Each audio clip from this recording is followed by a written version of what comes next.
Социалното подпомагане представлява финансова подкрепа от страна на българската държава на всеки човек, който по някаква причина не може да покрие своите ежедневни потребности. В това видео ще ви запознаем с видовете социални помощи в България, кой може да кандидатства за тях и каква е процедурата по кандидатстване. Право на социално подпомагане имат не само българските граждани. Българската държава предоставя социално подпомагане и на лицата с бежански или хуманитарен статут, а също така и на лицата с временна закрила в Република България. Понякога, в зависимост от вида социална помощ, може да се изискват и допълнителни условия, на които да трябва да отговорите. Например, относно размера на вашите доходи, относно вашето семейно положение и вашата възраст, относно това дали имате деца и дали тези деца са записани в училище или университет, а в някои случаи и относно това дали притежавате собствено жилище, дали работите, дали страдате от някакво заболяване или имате някакво увреждане.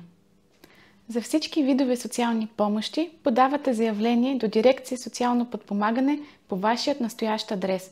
Към заявлението винаги предоставяте копие на вашата карта за бежански или хуманитарен статут или пък копие на вашата регистрационна карта за временна закрила. В зависимост от вида социална помощ, за която кандидатствате, е необходимо да предоставите и други документи. Например, това може да бъде трудовия договор, който сте сключили, това може да бъде акт за раждане на вашето дете или уверение от училище, че това дете е записано в съответния клас. В някои случаи това могат да бъдат и медицински документи, установяващи вашето заболяване или увреждане.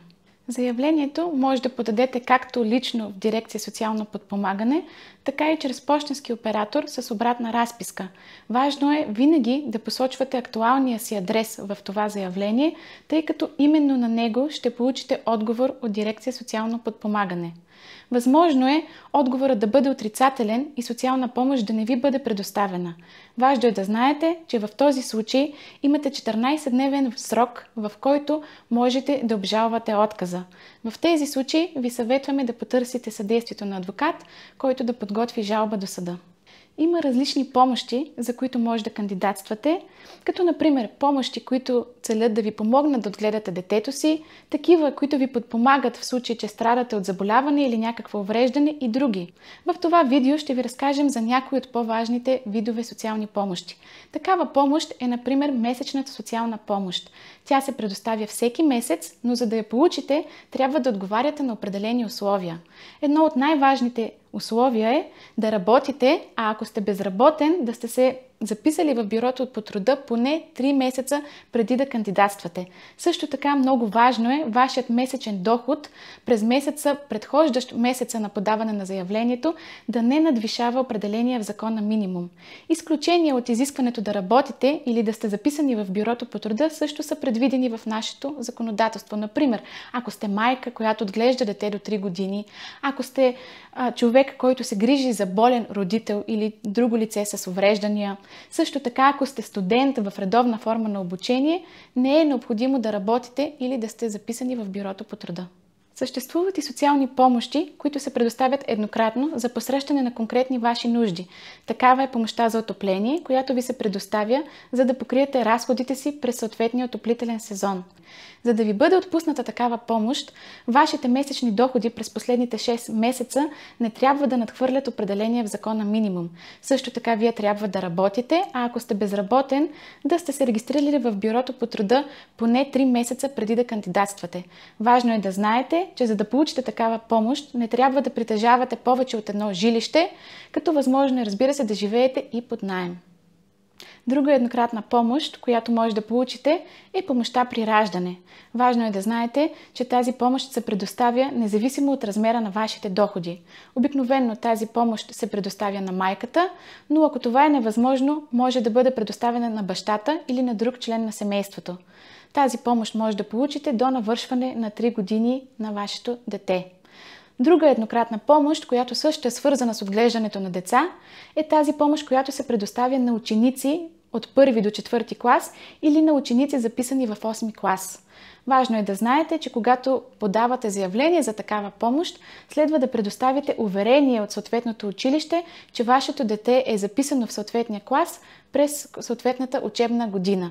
Също така е важно да знаете, че сроковете за кандидатстване за този вид помощи са до 15 октомври на всяка учебна година. Освен еднократна, може да получите и месечна социална помощ за отглеждане на вашето дете, което посещава училище до 18 години, но не повече от 20 годишна възраст.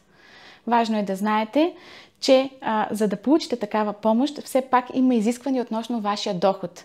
Така, не трябва да имате средномесечен доход през последните 12 месеца на член от семейството над установения в закона минимум. Например, за 2024 година това е 710 лева. В случай, че в последствие детето не посещава училище, може да ви се откаже или да ви се преустанови отпускането на тази помощ. По отношение на тази месечна социална помощ и изискването да имате определен размер доходи, има и изключения.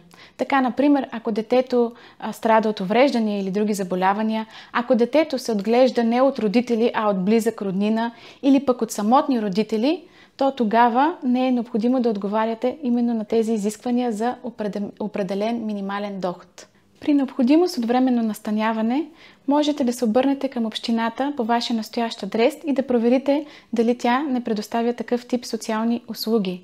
Разрешението за временно настаняване се издава от директора на дирекция социално подпомагане. В повечето градове в България има кризисни центрове за настаняване на хора, пострадали от насилие, най-често жени. Има центрове за настаняване на самотни родители. Има също така и приюти за бездомни хора. По отношение на децата, лишени от родителски грижи, има и центрове за настаняване от семеен тип, включително и специализирани такива за деца с увреждания.